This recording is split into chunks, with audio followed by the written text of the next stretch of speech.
J'enregistre ce podcast en direct de l'Inde, dans les Himalayas. Et ce matin, j'étais en méditation dans un temple bouddhiste tibétain, auprès d'une nonne. Et c'est intéressant parce que l'une de ses guidances a vraiment résonné avec l'intention de ce podcast, qui est de parler de la discipline douce et comment rester fidèle à sa voix quand l'élan disparaît. Et au début de la méditation, dans la préparation à la pratique, elle nous a dit « Vous pouvez maintenant générer une motivation positive ». Et ça a tilté dans le sens où je me rends compte qu'on est tous capables de générer une motivation positive à n'importe quel moment en reconnectant à une pensée, un souvenir ou une sensation qui nous a procuré quelque chose de positif, de bénéfique, non pas pour être dans un état de positivité un peu hypocrite comme j'aime le dire, parce que c'est pas toujours le cas, on n'est pas toujours dans un état positif, mais de reproduire quelque chose qu'on a ressenti dans le passé simplement pour se mettre dans un état d'accueil, d'acceptation et de préparation pour pouvoir pratiquer. Bienvenue dans Odyssée de la conscience. Je t'invite dans ce podcast à prendre le chemin retour vers ta nature profonde, en embrassant avec amour ton processus graduel, ascensionnel et libérateur. Ensemble, on plonge au cœur d'une humanité ordinaire et simple. Et de cet espace, on découvre cet océan de conscience silencieux qui vibre en nous tous depuis toujours. Le mouvement Odyssée de la conscience est rythmé de récits d'expériences, d'enseignements spirituels, d'échanges élévateurs, de conseils du cœur et de méditation pour activer en toi une perspective élargie du monde et de ton humanité. Je suis Léa, je marche sur un chemin d'éveil, de vérité et de libération depuis mon enfance et te partage les trésors que je redécouvre pas à pas. J'enseigne la méditation de pleine conscience, la méditation vipassana, le reiki et je suis aussi mentor de vie spirituelle. Respire en conscience, sens ton corps dans ta posture. Accepte ton état d'être tel qu'il est ici et maintenant et ouvre ton cœur à ces mots.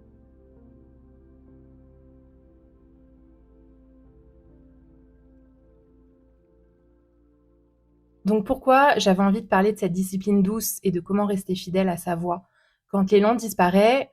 C'est parce qu'il y a quelque chose dont on parle très peu sur le chemin spirituel ou même qui est la cause de l'abandon d'un chemin spirituel ou d'une voie qui à la base nous parlait.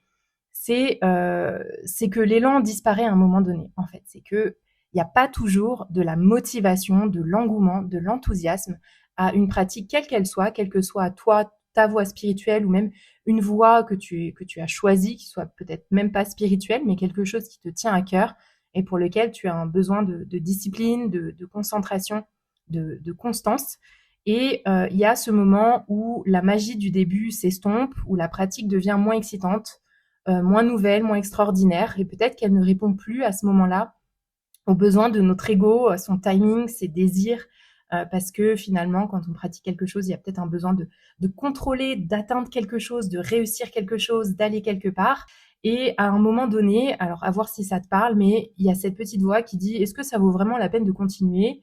Moi, je peux avoir cette voix qui me dit pourquoi je fais ça, pourquoi je me casse la tête tous les jours pendant 1 heure, 2 heures, 3 heures, à marcher, à faire des allers-retours, à me poser en silence, à me couper du monde et à mettre de côté des distractions qui sont beaucoup plus plaisantes dans l'instant et chercher peut-être la gratification instantanée. Et donc, on peut avoir ce moment où c'est un peu un moment pivot, c'est un moment initiatique, c'est une passerelle qui va déterminer si on va poursuivre ou pas sur notre voie. Et ça arrive à tout le monde, je pense, pas parce que la voie qu'on a choisie n'est pas juste, mais parce qu'il y a quelque chose dans l'esprit, dans le fonctionnement humain, qui est reconnu aussi dans le bouddhisme, qui est cette adaptation qui fait qu'à un moment donné, on s'ennuie, on a envie d'autre chose, on a des doutes, l'esprit va vivre une forme d'insatisfaction.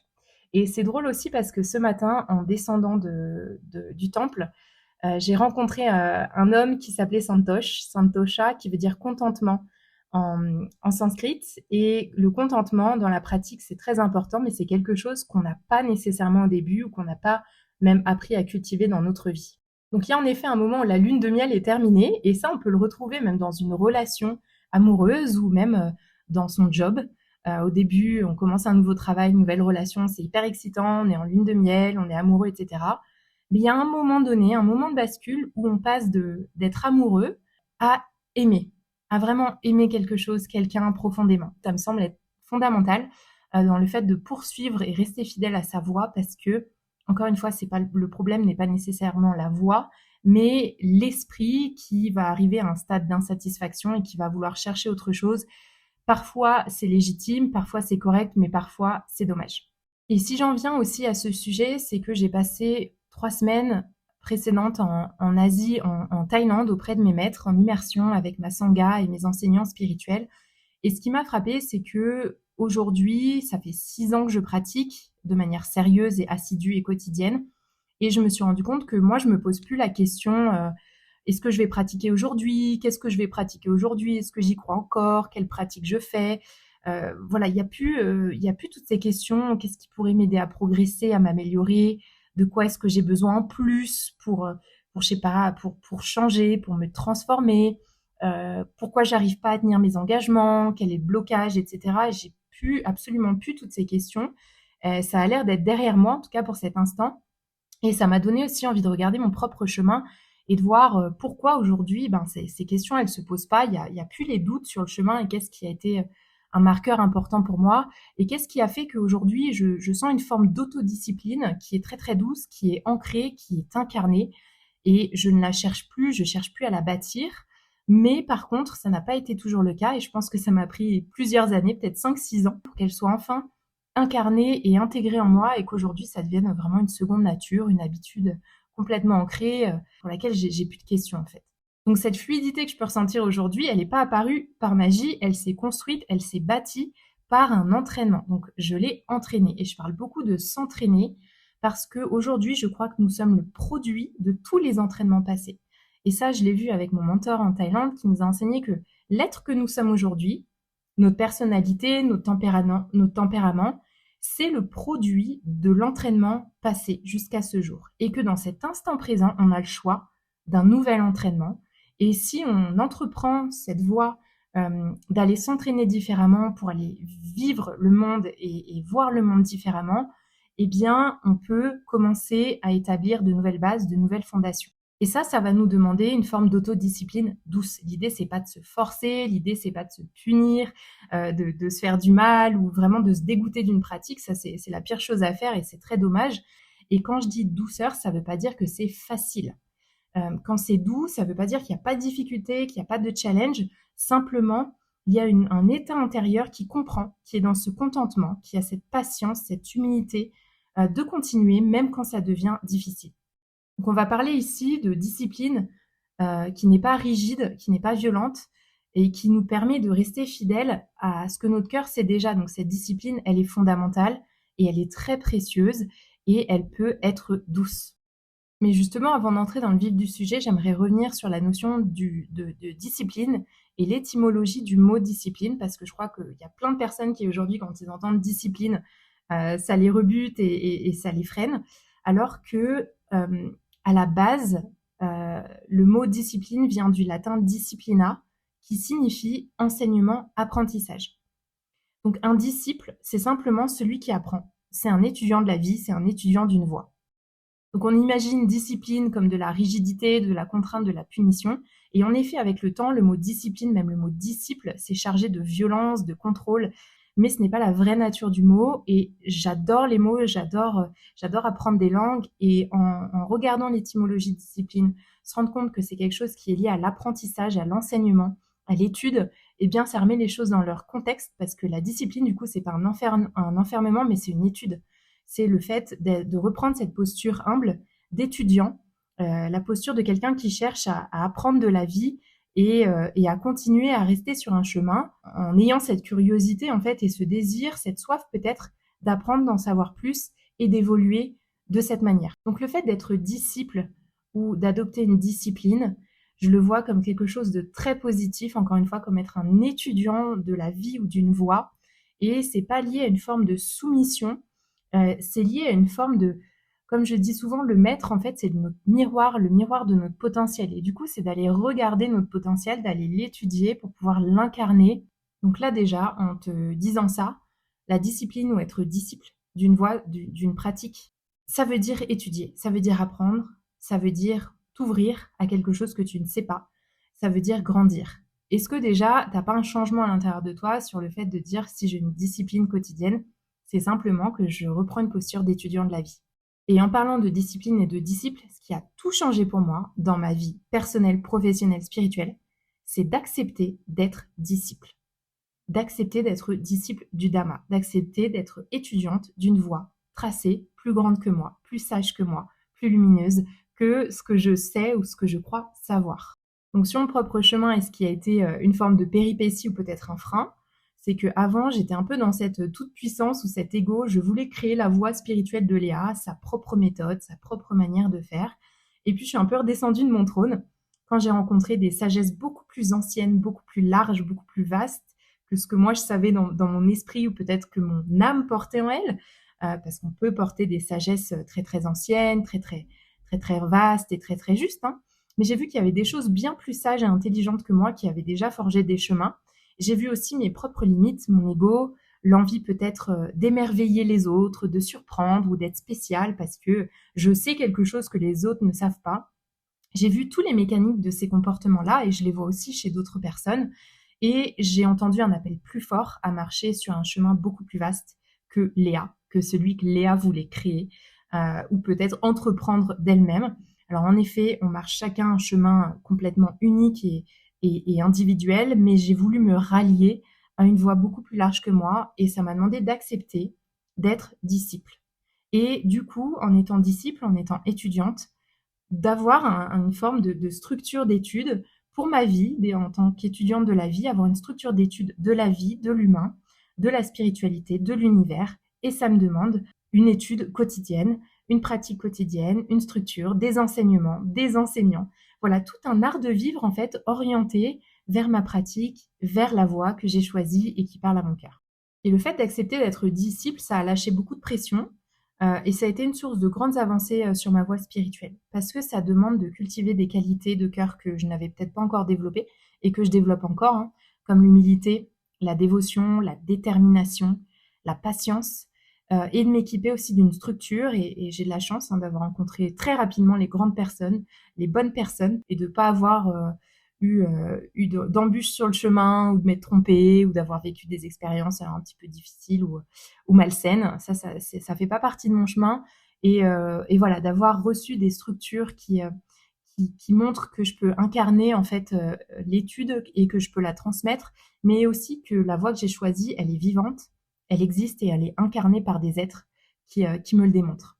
Donc être disciple pour moi, c'est étudier le vivant sans s'attendre à rien, aussi sans quête de résultat, avec une foi inébranlable, hein. C'est comme si on marchait à l'aveugle sur un chemin, même si on a une boussole, on a une carte, mais tant qu'on n'est pas allé à la destination et tant qu'on n'a pas entrepris le chemin, on ne peut pas en parler parce qu'on l'a pas marché par nous-mêmes. Et j'insiste souvent là-dessus, c'est moi je veux pas qu'on me parle du Népal si on n'est pas allé au Népal, si on n'a pas eu une expérience du Népal. Bien, moi je veux aller au Népal et je vais marcher, je vais faire mon chemin, je vais voyager vers le Népal, je vais vivre le Népal. Je prends le Népal en exemple parce que ça me vient souvent. Mais voilà, on peut seulement en parler si on l'a marché, si on l'a expérimenté. Et pour moi, les personnes les plus sages, elles parlent d'expérience. Et si elles ont cette expérience, c'est parce qu'à un moment donné, elles ont accepté d'être disciples et d'adopter une discipline sur une voie. Quand je parle de discipline, je parle souvent de la différence entre être un amateur ou un athlète. Par exemple, un amateur va choisir une pratique pour le plaisir. Sa motivation, elle peut dépendre de l'instant, de son humeur, du temps qu'il y a dans le planning. Il n'y a pas d'objectif précis ou de structure à tenir. Il n'y a pas de résultat nécessaire ou de quête de résultat. Il y a juste peut-être le kiff, la découverte. Et un athlète, à l'opposé ou en comparaison peut-être à un amateur, un athlète, il a une vision, il suit une voie. Tout son art de vivre, son quotidien, sa philosophie de vie, elle est orientée par rapport à sa discipline. L'athlète va s'entraîner avec rigueur, l'athlète travaille avec un coach, quelqu'un qui le guide, quelqu'un qui permet d'améliorer ses performances, quelqu'un qui le conseille. Donc l'athlète, il est soutenu. Il a peut-être une équipe aussi, des amis qui sont dans la même discipline, etc. Il y a une notion vraiment d'évolution et sans se poser la question le matin, est-ce que je vais pratiquer ou scroller ou boire un café? Toute la vie de l'athlète tourne autour finalement de sa discipline de cœur. Et moi, j'ai approché au départ la méditation peut-être ou les pratiques sur ma voie spirituelle comme une amatrice. Et c'est ok, je pense qu'il faut démarrer par là avant de se convaincre en fait et de comprendre à quel point c'est important pour nous. Et j'attendais au début de ma pratique il y a quelques années la motivation, j'attendais le bon moment pour méditer, le bon endroit, fallait que ce soit parfait, fallait que ce soit comme ci, comme ça. Je mélangeais aussi beaucoup les pratiques selon mon humeur, donc je pouvais faire une pratique de visualisation un jour, puis le lendemain, une pratique en silence, de pleine conscience, puis le jour d'après, c'était une pratique guidée avec une guidance particulière sur un sujet particulier, etc. Il n'y avait pas vraiment de structure ou de cohérence entre mes pratiques. C'était vraiment, je me levais le matin et selon l'humeur, donc en gros, c'est mon esprit qui décidait, eh bien, j'allais scroller sur Inside Timer ou sur YouTube et puis je trouvais quelque chose qui me parlait dans l'instant. Encore une fois, je dis pas que c'est pas bien, mais simplement, pour l'athlète, il y a une notion différente de pratique. Et globalement, c'était un manque de cohérence pour moi. Et du coup, vu qu'il n'y avait pas de cohérence, il n'y avait pas de résultat. Donc ça, c'est le point principal. C'est que sans cohérence, sans répétition, il n'y a pas de résultat. Donc voilà, l'amateur, il cherche peut-être pas de résultats ou il en cherche, mais il sait pas comment les atteindre. Et il s'est pas encore préparé ou entouré sérieusement pour aller au résultat. Alors que l'athlète, lui, s'entoure pour atteindre des résultats, des choses qui sont importantes et il va se donner les moyens d'atteindre ces résultats. Donc moi, en gros, je me berçais un peu dans une illusion du bien-être ou du succès ou ce à quoi la spiritualité ressemblait. J'ai aussi été pas mal dans ce notion d'empiler les pratiques. Hein, j'en parle beaucoup. Tu vas au yoga le matin, puis après tu vas faire un soin Reiki, puis tu te tires les cartes à la pleine lune et puis finalement, il n'y a rien qui change dans ta vie. Et tout ça, c'est des pratiques pansements. Donc il y a cette notion, c'est ok, hein, on a besoin parfois de pratiques pansements, mais si on est sérieux sur sa voie spirituelle, on cherche pas des pratiques pansements, on cherche pas à se calmer, on cherche pas à se détendre, on cherche vraiment la transformation, on cherche à aller au bout de quelque chose. On sent qu'il y a quelque chose à l'intérieur de nous qui a envie d'émerger et on va aller éplucher, on va aller polir le diamant pour retourner à cette vérité-là.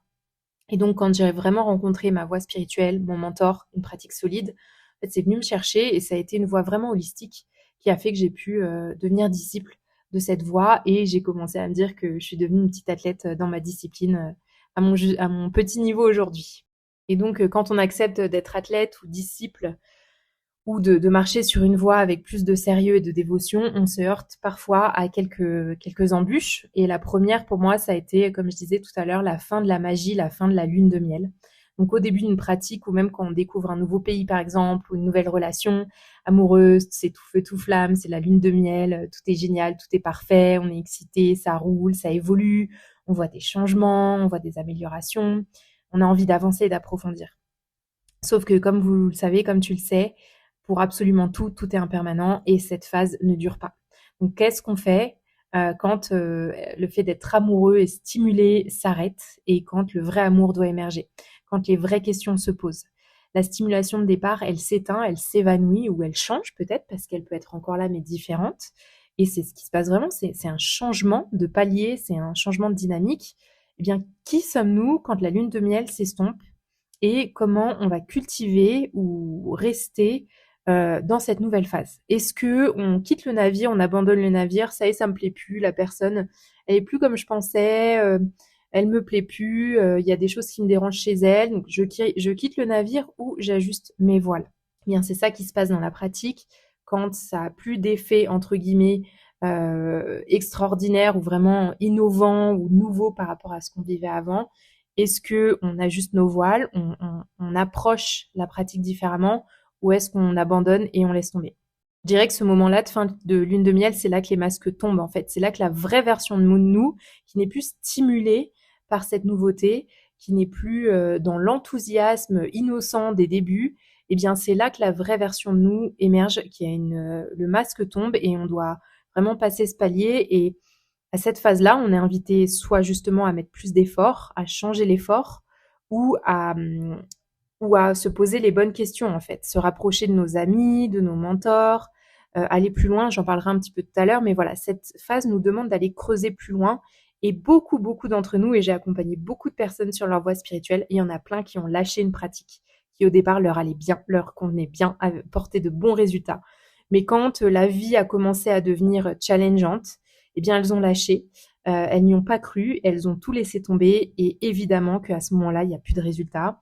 Évidemment qu'à ce moment-là, c'est plus facile de retomber dans ces anciens schémas que d'aller s'entraîner à quelque chose de nouveau, d'aller continuer à rebrancher le cerveau sur un nouveau système, un nouveau programme. Et donc, c'est beaucoup plus facile d'abandonner que de continuer et de persévérer. Et c'est là où le masque tombe. Qui on est quand c'est moins intéressant, quand c'est moins stimulant. Est-ce qu'on cherche le prochain stimulant, la prochaine expérience extraordinaire, etc. Ou est-ce qu'on fait perdurer? Est-ce qu'on reste? Est-ce qu'on persévère? Est-ce qu'on a la qualité de détermination? Est-ce qu'on cherche à la cultiver? C'est là où le vrai lien sincère avec notre pratique peut s'établir en profondeur et dans le temps, et c'est un moment vraiment pivot et palier. Et ce qui peut se passer à ce moment-là, c'est le fait aussi de chercher une nouvelle lune de miel. Donc, je vois aussi beaucoup de personnes qui vont aller chercher une autre voie spirituelle ou qui vont en chercher plusieurs à la fois, qui vont chercher mieux. Encore une fois, on imagine une relation de couple ou un job. Quand ça devient difficile, on cherche un nouveau job, une nouvelle personne, ou est-ce qu'on cherche à comprendre ce que ça vient faire réveiller en nous? Parce que finalement, le problème, c'est pas la pratique, c'est pas la voie spirituelle, c'est nous. C'est qu'est-ce qu'il y a à l'intérieur de nous qui émerge et comment est-ce qu'on l'adresse en fait. Donc on peut chercher mieux, on peut chercher autre chose tout au long de notre vie. Et encore une fois, c'est ok si on est vraiment, on marche une voie qui n'est pas du tout, qui ne correspond pas du tout, auquel cas on appelle à notre discernement. Mais si c'est simplement parce que ça devient difficile et inintéressant et ennuyeux, eh bien là, c'est à nous de regarder à l'intérieur de nous. Donc on peut avoir aussi des personnes qui vont aller enchaîner les formations, chercher plein de voies spirituelles, mais n'en suivre aucune, n'appliquer aucun enseignement, aucune pratique, juste lire, juste apprendre, mais il n'y a aucune pratique qui est là. On peut aussi, moi je me suis vue aussi chercher, tourner en rond, chercher ce qui me correspondrait mieux, quelque chose de plus simple aussi, de plus rapide, plus immédiat. Et en fait, ça n'existe pas parce qu'il n'y a pas de raccourci sur la voie spirituelle, quoi qu'il arrive. On va toujours retomber face à nous-mêmes. Et si même pendant un instant, ça nous fait croire qu'on s'en est sorti, à un moment donné, la vérité va revenir au galop. Donc voilà, c'est se dire que ça fait vraiment partie du chemin et que c'est un palier, c'est une étape dans toute relation, dans tout lien d'amour, dans tout lien de cœur. Eh bien, il y a une phase où c'est plus aussi agréable peut-être, ou plus aussi facile, plus aussi plaisant. Mais ça ne veut pas dire que ce n'est pas la bonne voie et ça ne veut pas dire qu'il faut abandonner. Et là vient être révélé à l'intérieur de nous qui on est, ce qu'on a à l'intérieur de nous, et c'est pas toujours joli. Donc là, c'est le moment de voir un peu l'ego qui veut, qui est dans le désir, qui cherche, qui s'éparpille, qui est perdu en fait, parce que il cherche constamment la prochaine intoxication, j'ai envie de dire, la prochaine drogue, et ça ne marche jamais parce que ça comble jamais le vide à l'intérieur et la vérité à l'intérieur de nous. Et justement, la pratique, elle nous aide à voir ça. Mais voilà, il y a cet ego, il y a ce personnage en fait qui remonte à la surface et à nous d'apprendre à l'accueillir. Et c'est pour ça que c'est important de bien s'entourer et aussi de s'ancrer à sa foi. Et j'aime bien aussi prendre l'autre exemple, la métaphore du fait de randonner une montagne, de gravir une montagne. On cherche très bien à aller au sommet et il y a des moments où t'en as marre. J'imagine que tu as déjà fait de la rando. Moi, j'en fais plein et ça m'arrive tout le temps. Dès le début, déjà, j'en ai marre. Et à certains moments, c'est juste, j'ai envie de faire demi-tour et tout, mais je me dis, qui es-tu? T'es celle qui va abandonner ton objectif, t'es celle qui lâche parce que c'est difficile, ou est-ce que tu prends ton courage à deux mains, t'y crois, tu regardes le haut de la montagne et tu avances pas à pas. Peut-être que tu ralentis, peut-être que tu prends une pause, peut-être que tu te reposes, mais tu ne lâches rien. Encore une fois, ça, c'est un tempérament et c'est un mindset, c'est un peu un état d'être qui nous invite, enfin, qui est invité à être développé et à être travaillé. Donc, quand on gravit cette montagne, on doute de nous, ok, on doute de notre choix, est-ce que je gravis la bonne montagne, etc. Mais à la base, il y a quelque chose qui nous a amené à gravir cette montagne, à choisir cette montagne. Et donc, est-ce qu'on s'équipe? Est-ce qu'on se repose? Est-ce qu'on recherche le soutien de nos coéquipiers, de nos amis? Ou est-ce qu'on abandonne et on redescend et on est un loser? Donc, qui sommes-nous dans cet instant-là? Moi, perso, je préfère être celle qui va au bout des choses, quitte à me dire: «OK, je suis allée au bout et puis ça me plaît pas, mais au moins j'ai testé, j'ai donné une chance, j'ai donné du temps et maintenant je peux prendre une décision d'un espace de sagesse et non pas d'un espace d'ego». Donc l'autre question, c'est aussi est-ce qu'on recherche dans nos pratiques spirituelles, hein, notamment, ou dans toute pratique même sportive par exemple, ou même dans notre vie professionnelle, on cherche la facilité ou on cherche la vérité? On cherche à ce que ce soit simple, immédiat, facile, accessible, ou on cherche à ce qu'il y ait vraiment une évolution, un travail? Auquel cas, si c'est facile, il y a pas d'évolution. Donc c'est vraiment aller chercher là où on peut aller évoluer, là où on peut aller, sortir de nos habitudes, sortir du personnage et aller cultiver des qualités à l'intérieur de nous, des qualités humaines qui sont très bénéfiques pour soi, pour les autres, qui sont bénéfiques pour notre karma, pour notre évolution, pour notre vie en général. Donc encore une fois, quelle est notre quête? Est-ce qu'on cherche à rester dans notre zone de confort, à pas bouger, ou est-ce qu'on cherche à se dépasser? Et là, la pratique spirituelle, elle est magique parce qu'elle nous invite à ce dépassement. Et c'est pas quelque chose nécessairement qui se voit à l'extérieur, c'est quelque chose de très profond à l'intérieur. Et je trouve que moi, personnellement, je pensais pas avoir autant de force, de détermination.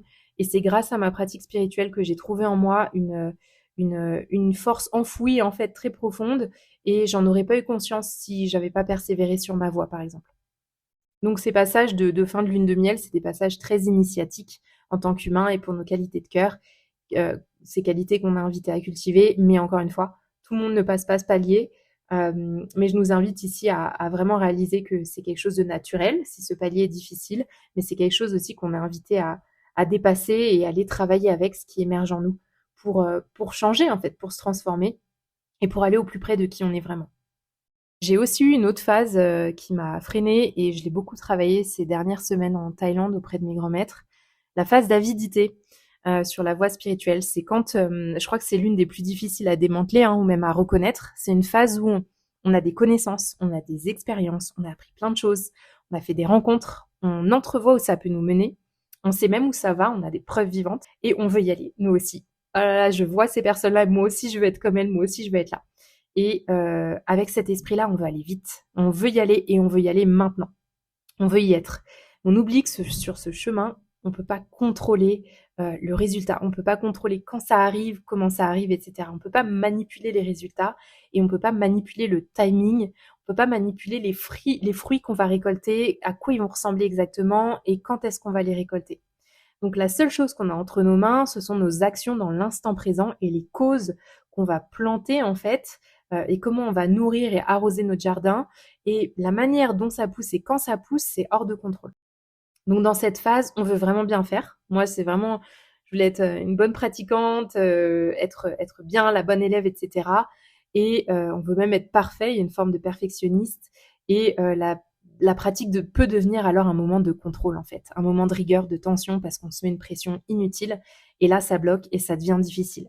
Donc c'est plus naturel, c'est plus innocent, c'est plus insouciant comme en phase de lune de miel où on est curieux, on découvre, c'est waouh. Là, il y a une forme de dictateur intérieur de la pratique. Et perso, j'ai passé beaucoup de temps dans cette phase, et c'est grâce là récemment aux enseignements en Thaïlande que qu'on a pu pointer du doigt cette forme de contrôle qui m'a ralenti dans ma pratique. Enfin, c'est l'esprit qui se met dans cet état, et le fait de le reconnaître m'a permis de revenir à une discipline et une pratique beaucoup plus douce. Donc voilà, il peut y avoir cette identité qui est bâtie autour du pratiquant ou de la personne sur sa voie spirituelle.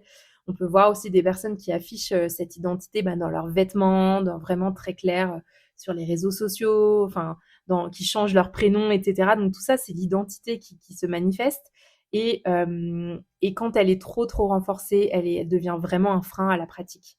Donc c'est important de vous le voir, de l'identifier. On sait qu'on veut bien faire les choses, on sait qu'on veut aussi peut-être revendiquer quelque chose, mais le cœur de la pratique, il est pas là.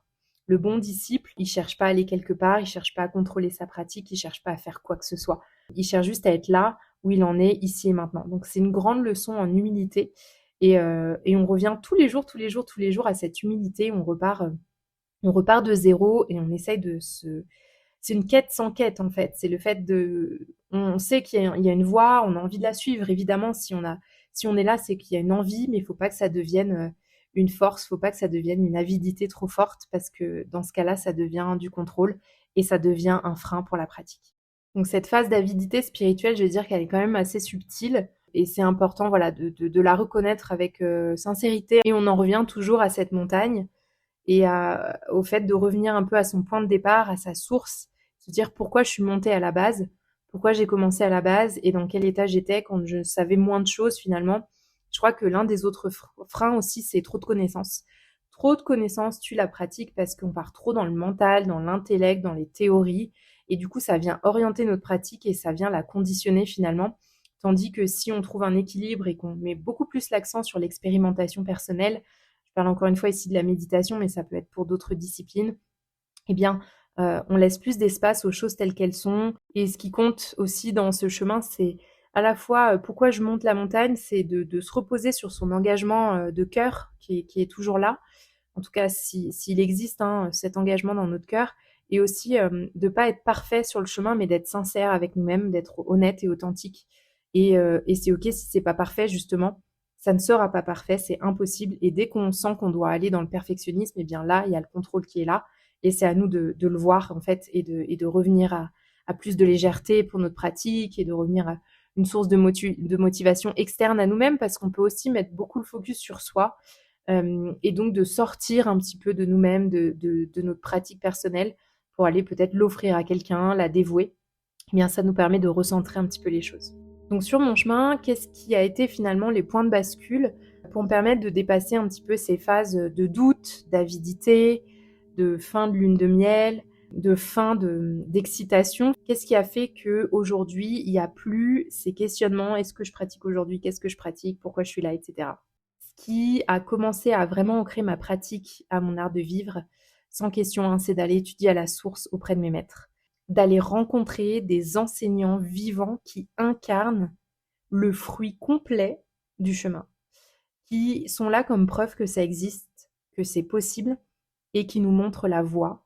Et donc pour moi, ça a été d'aller en Thaïlande et c'est pour ça qu'aujourd'hui, je me mets à organiser des séjours en Thaïlande pour mes étudiants en pleine conscience et en méditation parce que je sais à quel point ça a renforcé ma foi, mes convictions et ma volonté de pratiquer au-delà de l'élan et de la motivation. Et donc, ça a ancré une discipline douce, une autodiscipline douce dans ma vie, comme un art de vivre. Au même titre que je vais me brosser les dents, manger ou faire des choses basiques, c'est devenu une base, une fondation de toute ma vie. Parce que ma pratique est aussi comme une voie holistique, elle contient un code de moralité, une éthique de cœur et pour nous aider dans nos relations humaines créer de l'harmonie, eh bien, c'est complètement ancré. En tout cas, ça se travaille tous les jours et il n'y a pas un jour où la pratique n'est pas présente dans ma vie, dans mon corps, dans mon cœur, dans ma conscience. Et en fait, le fait d'aller en Thaïlande, ça a ancré quelque chose, mais ça m'a permis de voir aussi que il y a plein de choses qui sont difficiles sur le chemin et c'est pas anormal. Il n'y a pas un problème chez moi, chez nous, si on doute.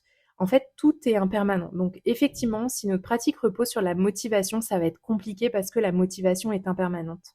Par contre, il y a des choses qui sont à l'intérieur de nous et stables. Et donc, il y a des choses qui s'ancrent à l'intérieur de nous et auxquelles on peut revenir. Et ça vaut plus que la motivation ou l'élan de l'instant. La motivation, l'élan de l'instant, c'est momentané, c'est éphémère. Si on cherche vraiment à avancer sur une voie spirituelle, on doit s'ancrer à quelque chose de beaucoup plus profond, beaucoup plus fiable, beaucoup plus stable. Et notamment, si on voit aujourd'hui toute l'inondation de contenu spirituel sur les réseaux sociaux, etc., pour moi, ça peut créer de la motivation à entrer sur une voie ou à explorer une pratique, mais ça ne crée pas une forme d'autodiscipline intérieure ou une forme de dévotion intérieure qui fait que dans notre cœur, on comprend pourquoi on fait ça et qu'il n'y a plus de questions à se poser. J'ai aussi pris conscience sur ma voie que on est responsable de notre vie en fait, on est responsable de nous-mêmes et je suis de plus en plus intransigeante avec ça sur le fait de mettre de côté, de faire attention au fait de se plaindre, au fait de se victimiser, au fait de critiquer nos conditions de vie actuelles. Il y a beaucoup de choses qu'on a créées nous-mêmes, qu'on a choisies, qu'on a validées nous-mêmes. Et donc, je pense que cette autodiscipline, elle est à notre charge. Il y a vraiment personne qui va venir te dire, tiens, va méditer maintenant pendant 30 minutes, je te tiens la main, je vais te dire quand c'est fini et je vais faire ça tous les jours. Il y a personne qui va venir le faire pour nous. Il y a personne qui va venir nous chercher sur notre téléphone en train de scroller et dire là, ça va pas ce que tu fais, tu serais mieux à aller marcher 1 heure dans la nature que de scroller sur ton téléphone. Donc si t'attends qu'il y ait cette personne-là qui va venir le faire pour toi pour t'engager quelque part, ou si t'attends que quelque chose d'externe vienne vraiment t'aider à soutenir une pratique tous les jours sans te responsabiliser, ça ne marchera pas. C'est pour ça que la notion de autodiscipline, elle est importante et je pense que c'est quelque chose à cultiver en soi pour plein d'aspects de notre vie. C'est une valeur clé, c'est une qualité clé humaine qui pour moi fait qu'en se responsabilisant chacun, on évite aussi de projeter sur les autres, d'attendre des autres, de devenir un poids même pour les autres. Et on se rend compte aussi du potentiel qu'on a à l'intérieur de nous. Je le disais au début de l'épisode, générer en vous une motivation positive. Ouais, en fait, on peut générer des choses positives à l'intérieur de nous, même à la demande parfois. Juste parce qu'en pensant à quelque chose, ça envoie un signal à notre corps qui va faire qu'on va ressentir l'émotion associée et du coup, ça va devenir notre état de l'instant. Donc, se responsabiliser pour sa vie, c'est se responsabiliser pour sa pratique. Et c'est de là que vient l'autodiscipline, c'est de comprendre que ça doit venir de nous, même si on doit créer un environnement propice, etc., prendre les décisions, ça viendra que de nous et on ne peut pas attendre ou faire reposer sur l'extérieur nos changements, notre art de vivre, notre philosophie, nos choix. Ça doit venir de nous. Et dans cette notion de responsabilité, on décide comment on oriente notre énergie. Et comment on oriente notre énergie, on l'oriente avec notre attention. Ce sur quoi on va déposer notre attention, si c'est sur notre téléphone, notre énergie va aller sur notre téléphone. Et là, on perd de l'énergie. Si on dépose notre attention sur quelque chose qui nous nourrit le corps, le cœur, la conscience, là, notre énergie, elle va être décuplée. Elle va être augmentée. Et là, on va devenir magnétique. Et là, on va attirer des choses à nous parce que j'en parle pas beaucoup, mais moi, le fait d'être dans cette pratique intensive et dévouée, je suis devenue très magnétique et les synchronicités que j'attire, les synchronicités positives que j'attire, la manifestation de mes désirs, ça se fait beaucoup plus facilement.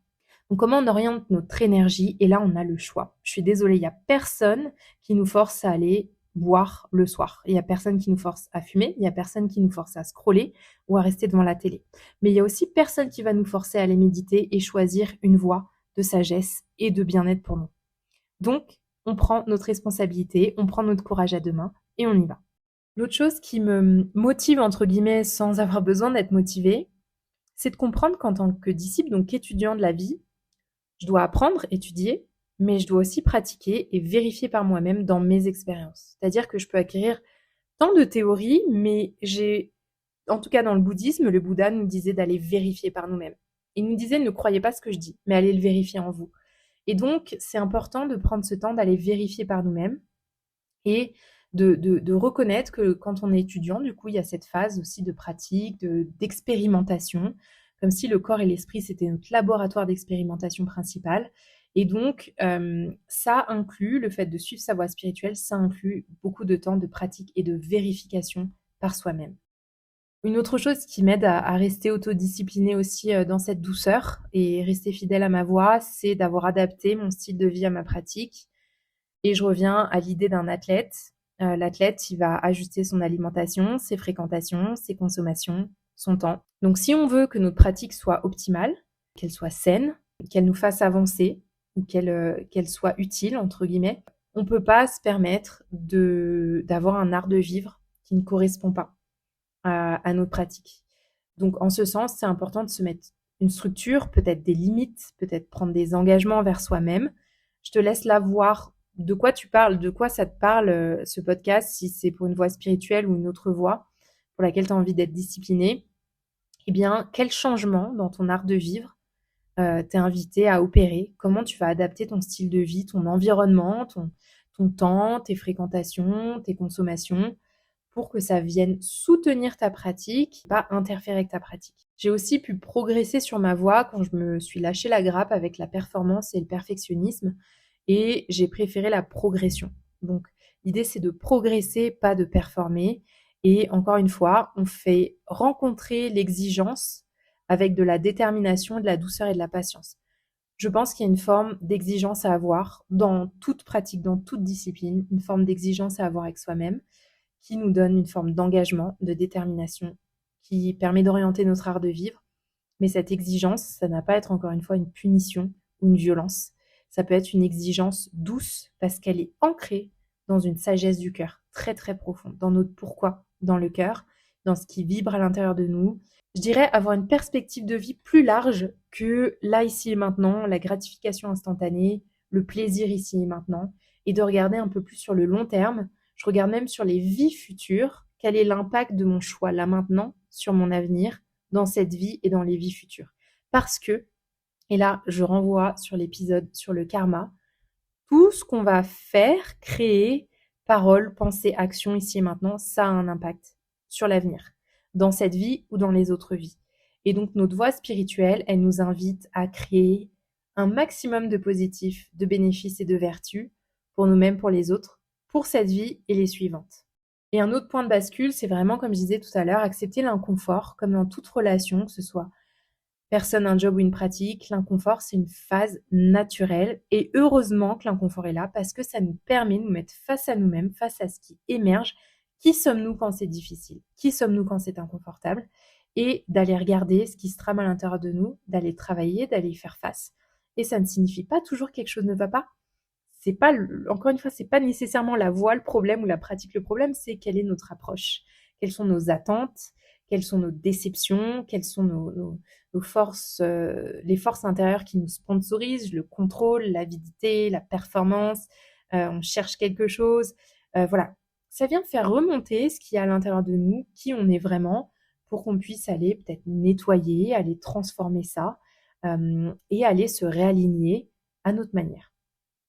Donc, comment on reste doux sur la voie? J'ai déjà transmis pas mal de choses. Petit récap, on va dire, c'est notre posture face à chaque expérience de vie, notre approche face à une pratique, à une voie spirituelle, notre relation aux choses en fait. Est-ce qu'on est dans la force, l'attachement, l'attente, ou est-ce qu'on est dans la pure exploration? Est-ce qu'on est des étudiants, des disciples? Est-ce qu'on est ouvert à se planter, à tomber, à ce que ce soit difficile et à rester sur le chemin pour évoluer, pour grandir? Quelle est notre intention profonde en fait? Tout part de son intention. Si l'intention de base, elle est mauvaise, c'est comme tonner la chemise, on boutonne mardi avec mercredi, le reste de la chemise, c'est foutu, elle sera mal boutonnée. On reprend toujours de zéro, et moi, dans ma pratique de méditation, j'essaye chaque jour de recommencer de zéro, comme une étudiante qui ne connaît rien, qui ne sait rien, qui vide sa coupe et qui démarre sa pratique d'une coupe vide. Dans cette intention, on prend conscience de pourquoi c'est important pour moi, pourquoi ça vibre pour moi à ce moment-là, et qu'est-ce que je perds à laisser de côté ce qui me fait du bien. Qu'est-ce que ça me coûte de ne pas le faire?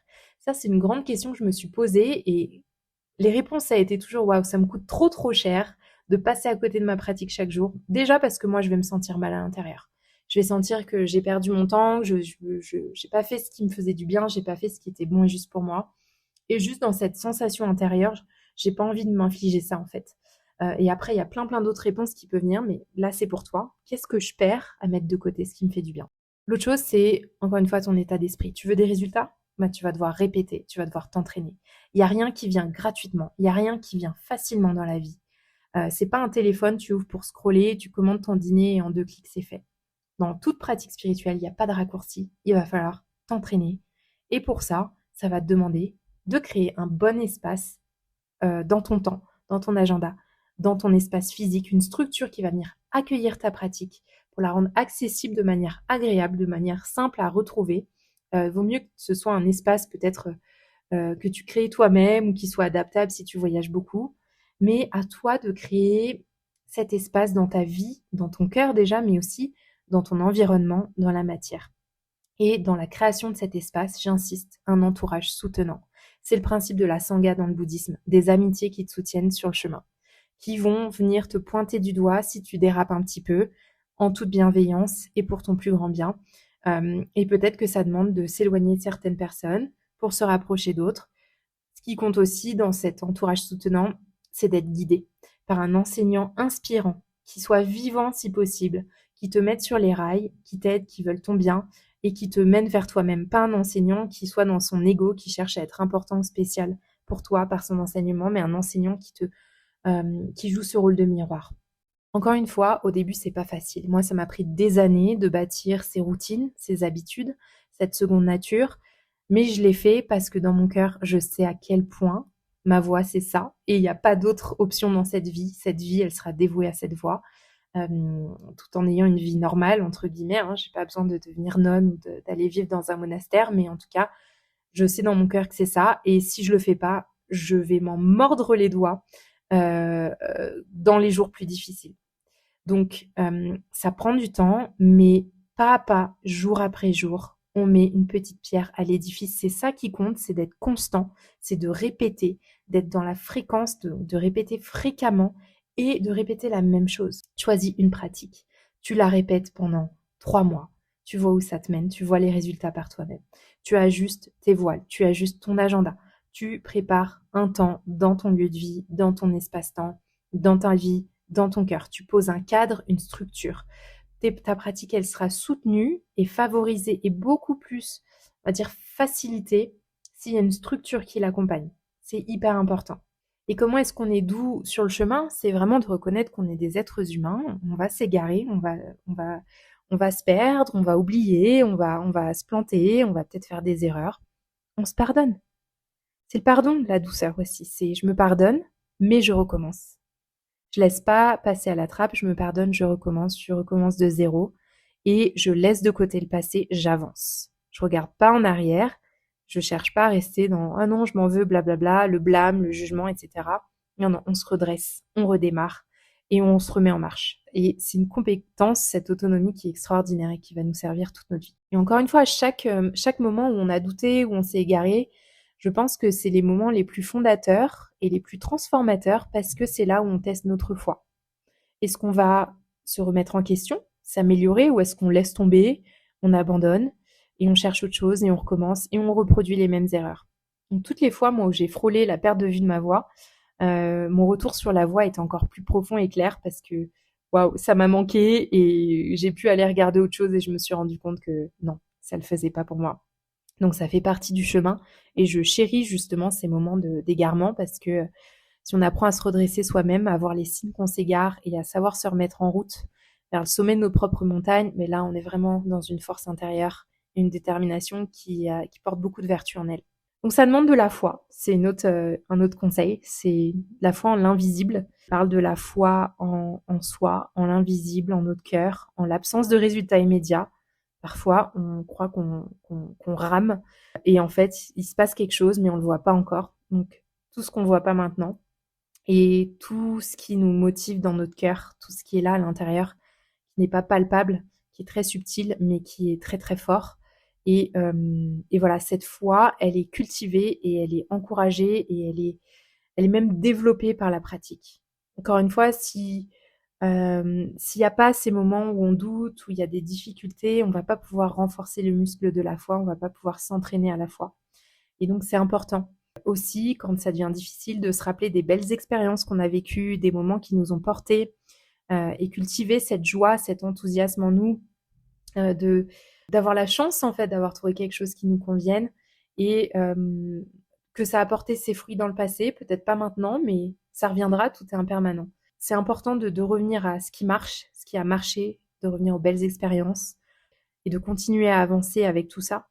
Et ce qui m'aide aussi par rapport à la foi aussi, c'est de dédier ma pratique à mes mentors ou aux personnes qui m'ont aidé sur le chemin et qui pratiquent aussi de leur côté et qui aussi marchent le chemin en fait. Je me sens moins seule.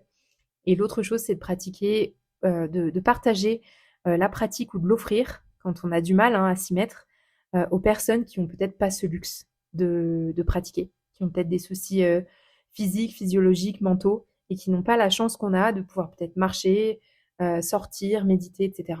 Donc être doux sur la voie, ça ne signifie pas être laxiste ou écouter ses élans du moment ou ses humeurs du moment, mais ça signifie de reconnaître quand on s'égare et revenir encore et encore sans se juger, sans se blâmer, parce que c'est un chemin qui ne demande pas d'être parfait, mais demande de savoir revenir et savoir à quoi revenir. Et je reviens simplement sur la structure au quotidien pour chacun qui est vraiment personnelle et individuelle.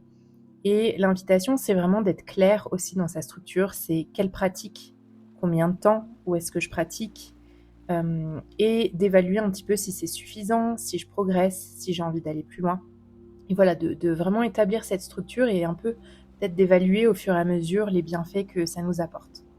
Donc là, j'aimerais conclure avec un point qu'on retrouve dans les enseignements bouddhistes qui s'appelle l'effort juste.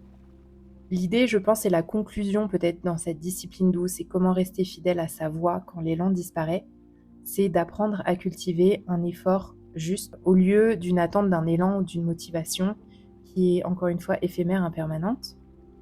Et c'est-à-dire savoir et apprendre à mettre son énergie au bon endroit et avec conscience.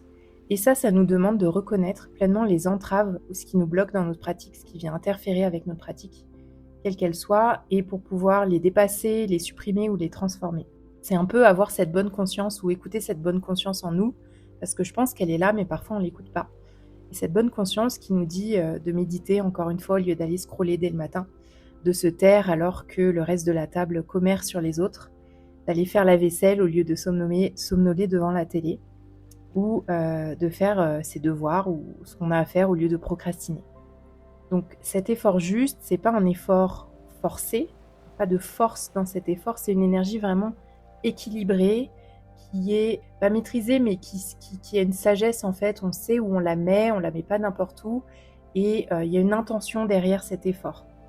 Donc dans une pratique comme la méditation, l'effort juste, c'est globalement la discipline douce. On revient encore et encore, sans rigidité, sans trop de relâchement. On imagine un petit peu une corde, la corde d'une guitare qui doit être harmonisée, pas trop lâchée, pas trop tendue, mais vraiment dans cet équilibre et avec l'énergie juste et nécessaire pour continuer à pratiquer et à s'éveiller si c'est notre voie.